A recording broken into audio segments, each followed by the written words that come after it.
Dricus Du Plessis mocked Brendan Allen for his unanimous decision loss to Anthony Hernandez last night. Allen posted this to his Instagram after the fight. He wrote, "Just ain't the guy I thought I was. Hats off to Anthony Hernandez. Love the guy through the this sport brings. Who knows what's next? Thanks to my team and those who stuck with me." Dricus left a comment on the post. He wrote, "I don't know what's next either, but I can most certainly tell you what ain't next for a very long time," with a laughing crying emoji. Last night at UFC Seattle, Song Yadong defeated Henry Cejudo via technical decision after the fight was stopped early due to an accidental eye poke. Cejudo informed the officials that he was unable to see, leading to the decision. Following the fight, Cejudo called for a rematch. However, Dana White is not interested in that idea whatsoever. Start off with the main event, obviously not the way you want to see any fight end. Did you know, as Henry's getting to minute 4, minute 5 with the eye poke, that he's probably not going to be able to continue? Yeah. Do you think he was kind of like gaming the 5 minutes to see if it would come back, or do you think he was just desperate to continue? What do you think of his decision making in the moment? I have no idea. I'll let him answer all those questions. Song looked good. And, only he can answer those questions. It was a good competitive. I don't know if he thought, if I stop here, is this a DQ and no contest, or I don't know what he was thinking, but or maybe he can't see. Obviously, Henry and Song seem like they want to have the rematch. Is that kind of what you're thinking, that they should run that one back? Or? Not at all. Not at all? Okay. Not even a little bit. Why is that? I just don't want to see it again. Okay. Do you? No, I thought it was a good fight leading up. You want to see it again? We should probably do it in a couple months. It depends on the eye, right? Yeah. Henry Cejudo responded to Dana and encourages Dana to reconsider. Henry posted this video to his Instagram. In the caption, he wrote, "Thank you to all my fans and all of my haters. Well, that's not how I wanted the night to end for the fans, for Song, and definitely not for myself. We need to run this fight back ASAP. Dana White, I heard what you said, but I encourage you to reconsider. All respect to Song, you are a warrior, but you did not win this fight, and I did not lose. We have unfinished business, and I know that you agree. Run it back." What's up, my people, my fans, and all my haters? Jesus, guys, I didn't, we wanted to finish the fight, man, and I think, obviously I got poked in the eye with 2 damn fingers. And typically, like, when I get poked, like, I'm good. You know what I mean? The same reason why I was smiling or whatnot. But after those 5 minutes were up, I still couldn't see anything. Or it's not that I couldn't see anything, it's I was seeing double. So I just got back from the hospital right now, and I don't even know the term of the diplopia. Diplopia is when, when you get tissue damage in your eye, and you pretty much freaking scratch your retina where you're able to see doubles. And it's unfortunate, dude. Did Song do it intentionally? No. But should there be a point deducted? 100%, man. I think it's like basketball, dude, where there's technical fouls. Like, if you travel, dude, it's still technical. You know what I'm saying? I just hope that the UFC could maybe allow replays for things like that, and then the referee can make a decision whether if it wasn't intentional or not. I mean, the dude does. As a fighter, one of the first things that the referee says when they go in the back is you cannot stick your fingers out like that.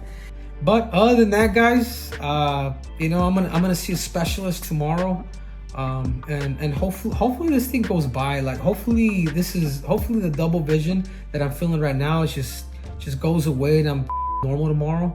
Because it sucks, dude. It sucks that you kind of get nauseous a little bit. It's unfortunate, but I will say this, man. Dana White, I know you said that you're not interested in that rematch. Dude, let's run it back. Let's run it back, man. Song, dude, there are still 2 rounds left, dude. You know what I mean? The pace was picking up. Dude, look, he was hurt. I would look at my face, look at his face. Dude, we're scrapping. I think we should run it back. So Dana, I respect you. I hope we can run this back with Song, and let's do it soon, dude.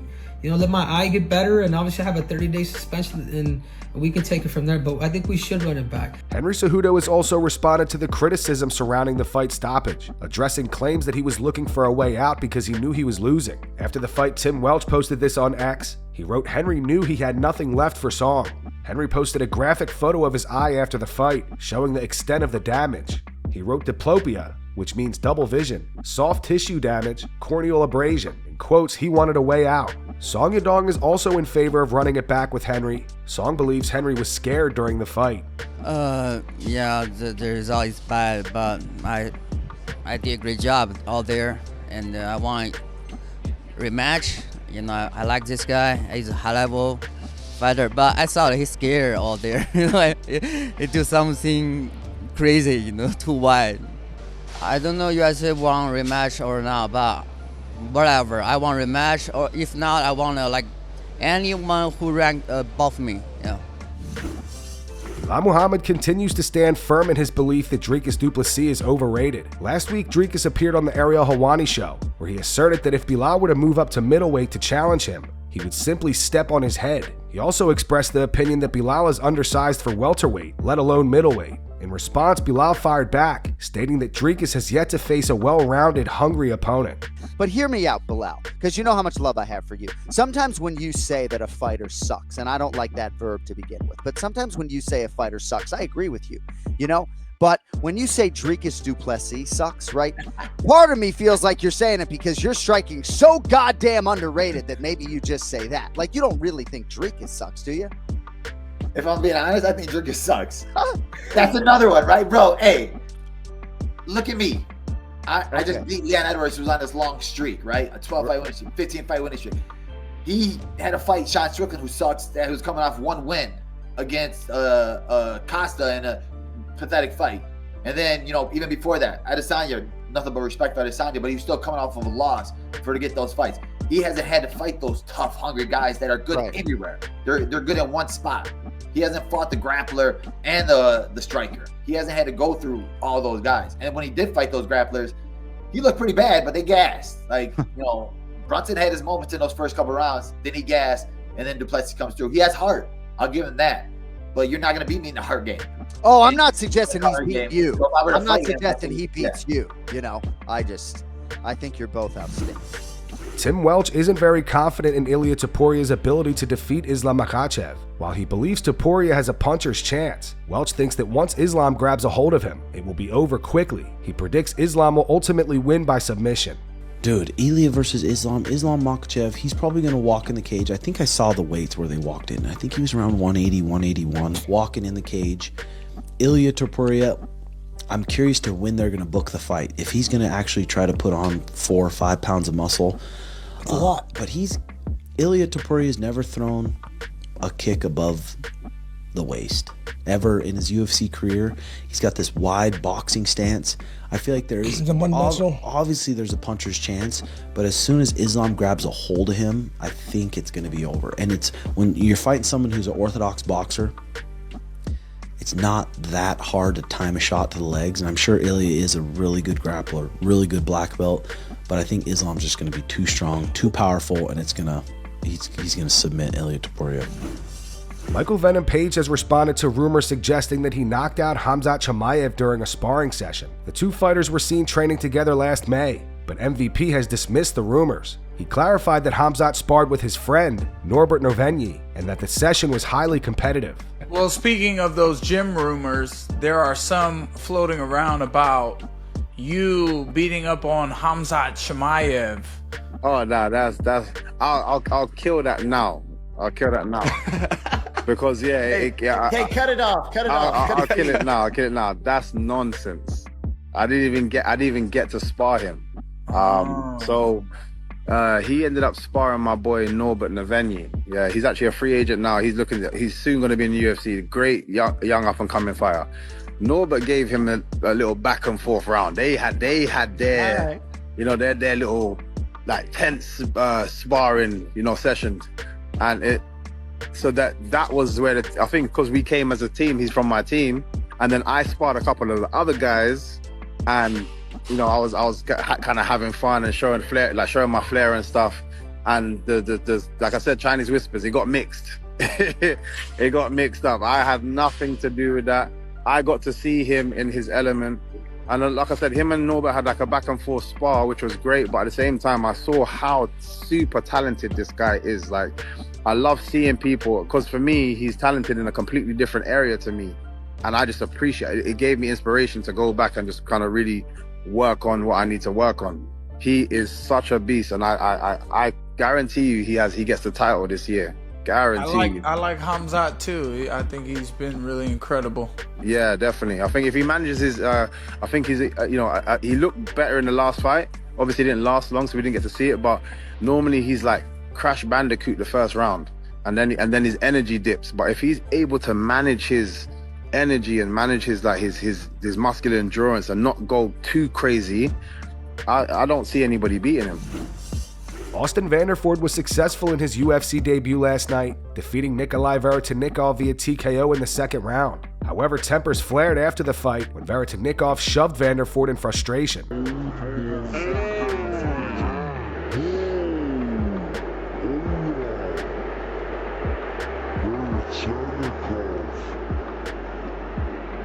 Dana White weighed in on the exchange, stating that while he understood Veretenikov's frustration, he didn't see the situation as nearly as severe as the infamous 2010 incident between Paul Daly and Josh Koscheck, where Daly sucker punched Koscheck after their fight, resulting in a lifetime ban from the UFC. Austin Vanderford's opponent pushed him after the fight. Yeah. I just kind of want your thoughts on that, and also, obviously, Paul Daly got banned so many years ago. Has policy changed like that, or Paul Daly punched Koscheck in the face. Listen, yeah, it's never good when you go over it, but I don't know why he went after him. I understand he was upset with the referee. And when you watch that fight, if you look, I get why he was upset. He was blocking a lot of the shots. He was blocking. He was still trying to get out of there. And as soon as the fight was over, listen, if a guy is taking a number of just unanswered shots and he's laying there on the ground, he was defending and moving around. And so I understand why he's upset, but yeah. Listen, you know how we are here. He went over and pushed the guy. What should we do? What Paul Daly did was completely different. You just had, you had 3 5-minute rounds to punch this guy in the face, and you couldn't. So you're going to go over and punch him in the face after the fight when he doesn't expect it? That's why that was done. He went over and pushed him. We aren't those guys. But with that being said, if a fighter does get physical after a fight, is that something that you can still lose your job over? You should see what goes on back here after the fights. You guys would be crying forever if you knew what went on. Be writing all kinds of stories, and what are you going to do to them? And believe me, that was nothing. Rampage Jackson released a rap song yesterday taking shots at Kevin Holland, referencing the infamous 4570 incident from a few weeks ago. Do you know what a 4570 is? No, I don't. Okay, then shut the up. You'll tell me shut the up? Yeah. Because you don't understand what a 4570 is. He doesn't know what a 4570 is. You're talking about ego. Now I'm giving you some ego. Okay. So Ego's when you don't understand what a 4570 is. The song is titled 4570 and is accompanied by a music video featuring an individual dressed as Kevin Holland. In the final moments of the video, Rampage is seen beating up the Kevin lookalike while wearing a t-shirt that says, "Do you know what a 4570 is?" Nobody know what a 4570 is. Nobody! Kevin Holland gave his reaction to the song. He posted this to his Instagram story earlier today and wrote, "LOL, these motherfuckers making songs and shirts and still ain't paid me." Real shit from the shitter. There's a reason why I don't rap no more. I suck. And that's going to wrap it up for the news. Thanks for watching. For daily MMA news and content, subscribe to Full Mount MMA and click the bell icon to be notified when we post videos. Here are the 3 top comments from last video. The first one's in reference to Jamal Hill breaking his silence on his loss to Jiri Prochazka last month. Says, "I was afraid Jamal would get humble after another loss like that, but fortunately he is still as delusional as he was before." The second one's from InnerVision97. Says, "Belal, 1 billion interviews, 0 title defenses." And the final one's from Domingo. Says, "You thought Hill wasn't going to make no excuses." Those were the 3 top comments from last video. If you want to be featured in the next one, all you have to do is comment down below. And if you missed yesterday's news, click the video on screen right now to get caught up.